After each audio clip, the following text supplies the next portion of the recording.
attestation de travail. Tu n'as pas de travail. De nouveau travail. Donc vous voyez, qu'est-ce que je suis en train de dire? Nous devons, nous en tant que chrétiens, nous intéresser à notre travail. Parce que même le travail que tu fais, ça bénit Jésus. Surtout si toi tu es conscient de payer ta dîme, de payer l'offrande. La force que toi tu prends pour aller travailler, les chrétiens que tu as pour aller travailler, c'est toi. Est-ce que c'est toi qui l'as fait? Alors tu es chrétien, Dieu dit que pour lui, il faut que nous en tant que chrétiens, qui avons son esprit, nous devons lui donner la 10e partie. Et nous n'allons jamais venir à l'église sans apporter quelque chose. Comme offrande. Alors, si nous prenons cela, maintenant tu peux évoluer. Supposons que tu vas au travail. Et si l'heure de travail, tu as prévu de fermer le travail à 8 heures, ou à 9h, ça dit 21h, 22h. Tu attends jusqu'à l'heure bien. Parce qu'en fait, la Bible a dit, votre oui va être oui. Amen. Tu as dit, moi travail. Puisque quand c'est Dieu qui vous donne le travail. Et comment vous faites pour que le travail n'a pas valorisé? Si vous lisez dans Éphésiens, il y a beaucoup d'endroits où Dieu dit que ceux qui font le travail, ils ne travaillent pas seulement pour leur patron, mais qu'ils sachent que le Seigneur les récompense. Amen. Maintenant, il y a des patrons bizarre. Mais la Bible a dit de patienter, de supporter ses patrons, parce que Dieu nous récompense. Maintenant, tu peux aller au travail banalement, à l'heure. Amen. Même quelquefois, faites même des supplémentaires. Dieu aime ça. Vous savez, vous faites des supplémentaires. Moi, je fais le travail avec j'ai fait beaucoup de blancs, allemands, italiens, suisses, américains. Il n'y a pas même les noirs. Et les noirs sont les plus. Quand les noirs deviennent un peu patrons, ils sont bizarres. J'ai fait avec et si vous n'avez pas la patience, vous ne pouvez pas travailler dans une maison. Dieu m'a formé. Moi j'ai fait dans les maisons. Je sais. Parce que ça là, un patron au bureau, il fait attention. Il s'habille tout le monde. Il brille. Mais va chez lui à la maison. Tu sauras qui il est. Parce qu'à l'église au travail, là, moi j'ai fait avec eux. Quand le patron se fâche au travail, à la maison, ils vont faire le comportement. Il est chez lui. C'est comment il veut qu'il vive. Et tu vas lui faire quoi? J'avais des patrons qui se mettaient en slip. J'ai dit, madame, ça ce n'est pas bon. Il a dit, je suis chez moi. Et si je vais insister, on va me dire, madame, je veux gagner, je me situe. C'est pas le travail que je veux. Soit je quitte là-bas et puis je laisse la famille avoir faim. Il y a des choses que j'ai vues, frère. Mais vous savez, quand Dieu te conduit dans un métier, toi tu le sais. Amen. J'ai dit il y a certains, quand nous nous rencontrons dans certaines réunions, il y a des pasteurs qui disent, mais comment un pasteur va être cuisinier? Comment vous connaissez ce travail? Ça commence, arrivé à un moment, ça commence à me faire honte. Mais je sais au fond de mon cœur que Dieu me bénit dans ça. Alors jusqu'à un jour, il y a un frère qui m'a dit, le précieux me dit, mais toi tu ne sais pas que la plupart des pasteurs sont des cuisiniers. Ils sont des cuisiniers de Dieu. Ils préparent la parole. Mais un peu encouragé. J'ai dit à quelque part, mais sinon nous dénigrons les travaux. Il y a des femmes qui disent, je ne marierai jamais un mécanicien. Je ne vais jamais me marier. Et ils se donnent des lois. Ne faites pas ça parce que tu ne sais pas là où tu vas te. Amen. Parce que j'ai eu des soeurs, j'ai entendu ce qu'elles disent. Donc, ça ne nous laissons pas que la femme ne se trompe pas. Tu vas dire, oh non, il faut que la personne soit d'abord en voiture. Avant qu'il va me parler. Je vais vous dire, tu vas prendre quelqu'un qui est en voiture. 1 mois, 2 mois, 3 mois. En un an, Dieu va nous faire garder le travail. Il va aller à pied. Là, tu vas le laisser. Tu vas le laisser. Mais tu vas prendre quelqu'un à pied. Totalement à pied. Peut-être tu lui donnes l'argent de taxi. Et 1 an après le mariage, 2 ans après le mariage, Dieu va le lever. Il va payer tout ce que Dieu veut qu'il fasse. C'est ça que beaucoup de femmes aussi ne pensent pas. Il ne faut pas. La Bible a dit ne vous laissez pas attirer par des choses qui sont élevées. Mais laissez-vous d'abord attirer par des choses qui sont humbles. Par exemple, là, Dieu va élever. Alors, nous devons nous intéresser. Les gens qui sont en retard dans leurs travaux, ce n'est pas chrétien. Quelqu'un qui s'intéresse à son travail, même s'il n'y a pas de travail, j'ai dit ça à un frère, même s'il n'y a pas de travail, qui va aller là. Si c'est à 8 heures, on doit te trouver là. Qu'est-ce que vous êtes en train de dire? Vous êtes en train de dire à Dieu, je respecte mes heures. Alors si tu respectes les heures, quelqu'un va passer là-bas un beau matin. Je ne savais pas que tu es tout. Alors je veux ceci. Et tu vas faire son travail. Est-ce que tu fais ah bon? Moi-même je veux cela. À cause de quoi? L'heure qu'il a passé, il t'a vu. Mais quand tu viens au travail à 11 heures, on dit non, c'est mon propre travail. Quand tu n'es pas un bon chrétien.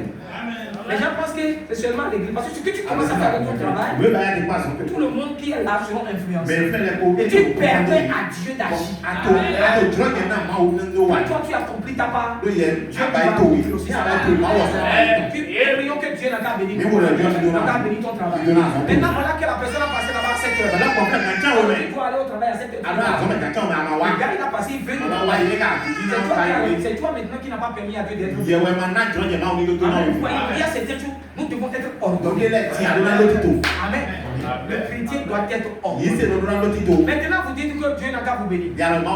Tu es un gros mécanicien ou tu es un gros ingénieur et tu as des gens. Comment il faut permettre Dieu pour te bénir? Même les gens avec qui tu as été à l'école, tout ça. J'attends le travail. Je suis un ingénieur, je fais ceci, je fais cela. Ça ne te coûte rien.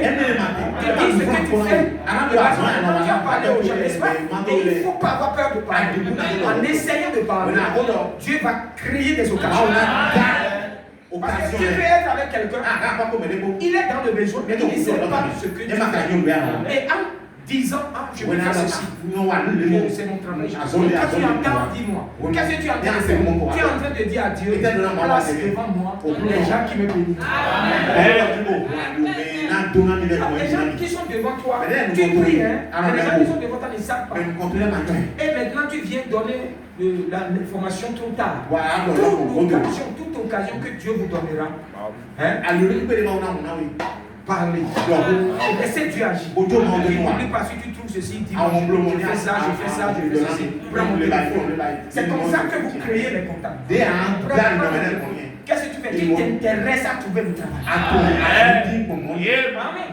Parce que quand vous vous intéressez, il y a des actions qu'on peut poser qui va prouver. Parce qu'on dit que le comportement que quelqu'un a montre réellement ce qu'il veut faire. Tu as un travail, Dieu t'a donné peut-être un bureau. Comme je suis chrétien, comme Dieu me bénit, moi je peux venir au travail à midi. Les jeunes là sont là-bas. Quelquefois, quand les gens viennent avec des travaux, ils veulent voir le patron. Ils voient le patron. On dirait qu'il n'est pas encore venu. Il va venir quelle heure? On ne sait pas. Même tes ouvriers ne savent même pas l'heure que le patron vient. Mais le patron va venir à 8 heures. Le gars attend. Il va à 8 heures, plus tu attends. C'est comme ça que nous pouvons ça. Dieu est partout.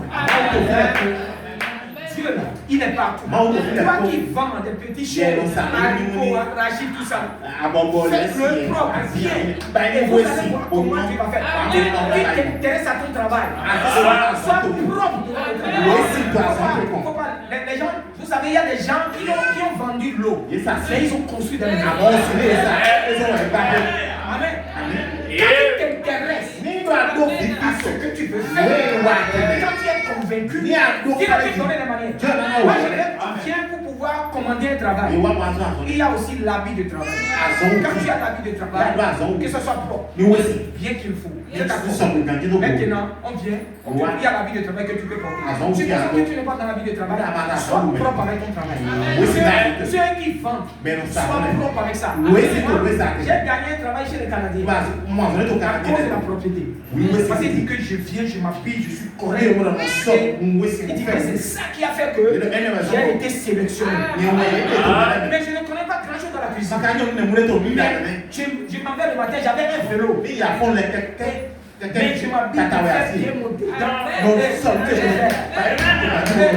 quand je viens là, alors que la dame m'observe, vous savez, quand Dieu est là, tu n'as pas l'électricité. Je rentre de certaine manière, alors qu'elle l'observe. Je prends le vélo, je change d'une manière, je vois ça. Tout le vélo, elle a vu. J'ai fait 1 semaine. Mais 3 jours seulement, quand Dieu dit que c'est toi qu'on va prendre. Après, elle m'a dit, tu sais pourquoi on t'a pris?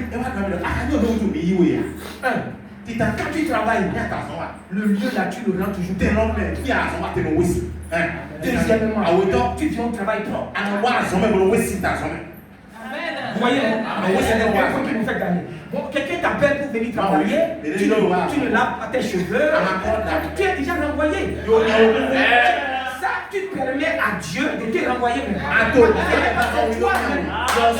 Nous devons nous intéresser à ce que Dieu nous dit là. Ce sont des vérités qui sont dans la parole. Et on accuse Dieu. Dieu ne m'a pas aidé. Quand tu vas au travail, la dame m'a surveillé. Qu'est-ce qu'elle a dit? Elle dit, quand tu viens là, tu es toujours souriant. Je ne sais pas le problème que tu as.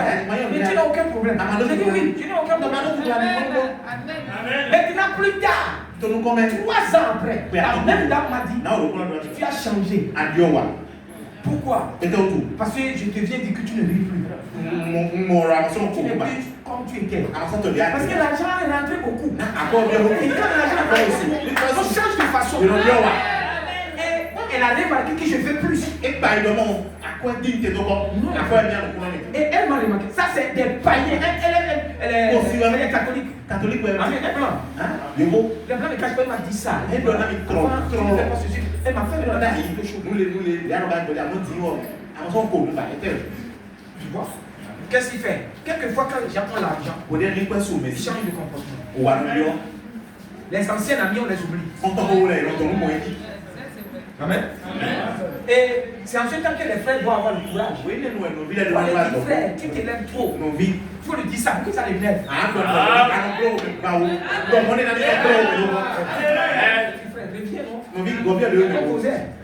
Je ne te vois plus là. Quelquefois, il faut faire poser le pied par terre. Dieu sait ce qu'il faut faire.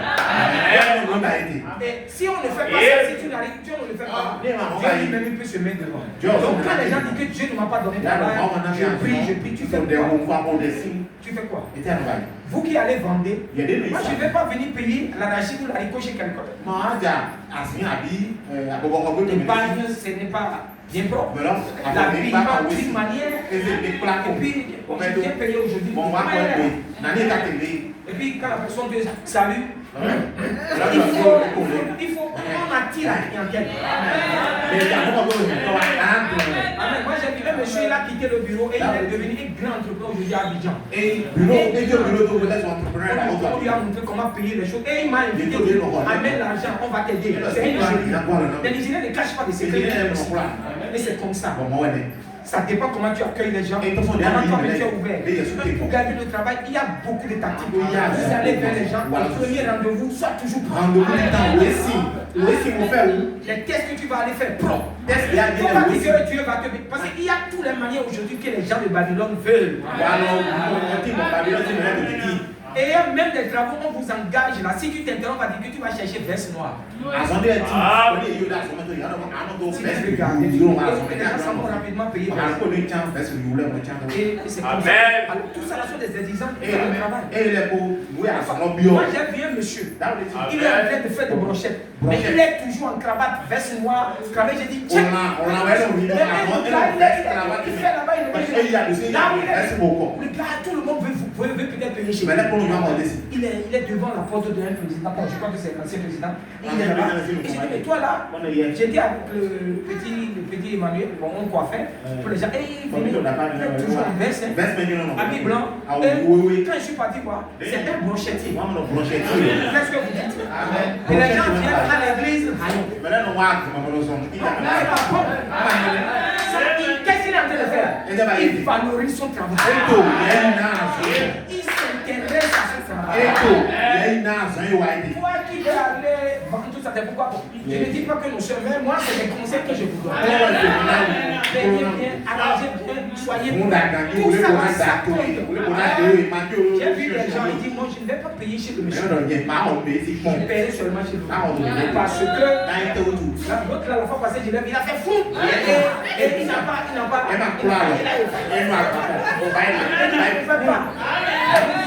Les gens regardent. Donc, respectez bien votre travail. Soyez gentils avec les gens. Priez. Quand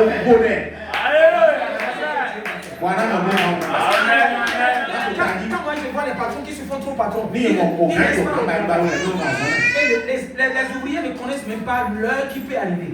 C'est mauvais. Si tu vas au marché, dis je vais au marché du mais déjà, l'ouvrier peut dire le patron va arriver à 9h. Et ça soit comme ça. Et soyez disciplinés. Et que vous serez payés. Amen. Va vous aider grandement. Amen. Tous les rendez-vous. On vous appelle, vous les coiffeurs, on vous amène dans des maisons pour aller coiffer. Soyez propres. Passez bien de bons parfums. Quand vous rappelez qu'on ne dit pas. Non, soyez. Je vous parle en tant que père. Soyez. Amen. Pourquoi? Parce qu'aujourd'hui, les affaires, il y a des manières que vous allez faire pour gagner la confiance. Et quand Dieu nous montre ça, faisons ça pour gagner la grâce de Dieu. Parce qu'il faut mettre tout de son côté pour que Dieu te bénisse. Vous donnez des rendez-vous aux gens. Vous qui sont des couturiers ou des couturières, en tant que croyant, quand tu donnes le travail, ce que la personne a dit, respecte tout ça. Le rendez-vous que tu vas lui donner. Si tu vois qu'il y a tellement de travaux, si tu vois bien, reviens dans 2 semaines. Si réellement dans 2 semaines, il vient, il trouve son habit. Tu lui donnes ça. Qu'est-ce que ça va faire? Non, le gars là. Que chaque temps, les gens qui viennent chez toi, qu'est-ce qu'ils vont faire? Ils seront obligés de parler à d'autres personnes. Alors, il ne faut pas presser pour l'argent. Si ça ne va pas faire 2 semaines, si c'est 1 mois, tu dis vraiment, j'ai tellement de travail. Mais en 2 mois, viens. Si tu fais, en 2 mois, quand il vient, tu lui livres les choses. Il est content. Mais ne faites pas de faux rendez-vous. Le prophète l'a dit dans la banque, on ne peut pas, tout ce qu'on a, tout ce qu'on ne peut pas, et je témoigne, et Dieu m'en résiste. Ce sont des choses. Dieu m'en résiste. Je parle en tant qu'un papa direct. Un papa biologique, ce que le papa biologique va faire à un enfant, c'est ça. Amen. Donc, ce qu'il y a, faites bien votre travail, respectez vos patrons, donnez l'occasion à Dieu, parlez de ce que vous pouvez faire aux gens, quand vous cherchez. Et Dieu peut toucher leur cœur. Ah, j'ai un ami qui a parlé. J'avais vu ça. Moi, quand j'ai cherché, vous savez combien de fois j'ai cherché de travail aux gens ici dans ce pays? Des boys, des gens. J'ai l'art pour chercher travail. J'ai la possibilité. Je sais comment faire. Et quand je parle fini, les gens me croient. Ah, justement, telle personne a besoin. Appelle-le. Et c'est comme ça. Si tu ne parles pas, alors qu'on lui a parlé, mais il a fallu que j'aille. Donc c'est comme ça. Donc parlez aux gens de ce que vous pouvez faire. Parce que Dieu passe toujours par l'être humain. Dieu ne va pas descendre du ciel.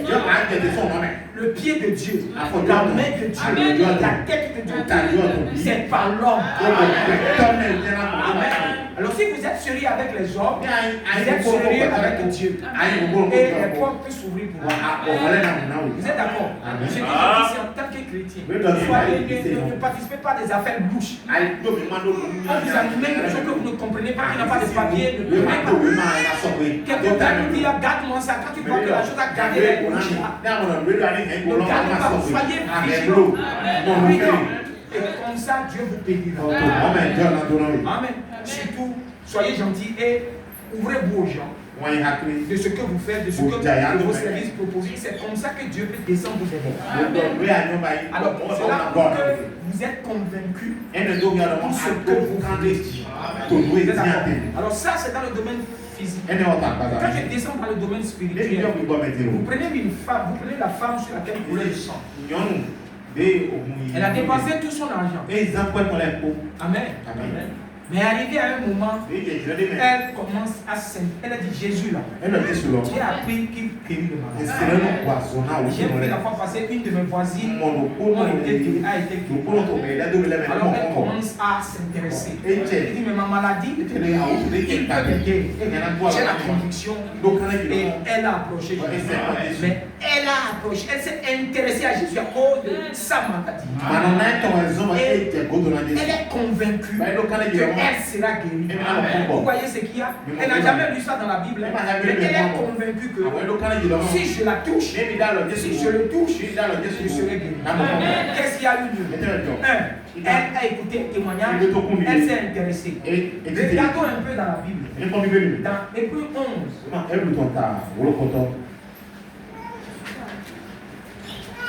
Parce qu'il y a des gens avant nous qui ont passé ici. Si vous voulez avoir des versets, trouve des choses, je vais partir du verset 13. Il dit, bon, on prend ça à partir du verset 8. C'est pas la fois qu'Abraham, lors de sa vocation, obéit et partit en un lieu qu'il devait recevoir un héritage, et qu'il partit sans savoir où il allait. Amen. Abraham, la conviction d'Abraham l'a poussé. Quand Dieu lui a dit Abraham, va-t'en du pays de ton père. Je vais te donner un pays. Amen. Pour le lait de miel. Abraham ne savait pas où se trouvait le pays. Mais il est convaincu. Et il s'est intéressé à ce pays. Amen. Vous savez, nous devons avoir la conviction avant de s'intéresser. Pour venir à l'église ce matin, Amen. Vous êtes intéressé à Jésus. Si tu n'es pas intéressé, Dieu peut m'aider, Dieu peut me parler, Dieu peut faire quelque chose avec toi. Venant à l'église, Dieu peut te bénir. C'est pourquoi tu es là. Si tu n'es pas convaincu, tu ne seras pas là. Amen.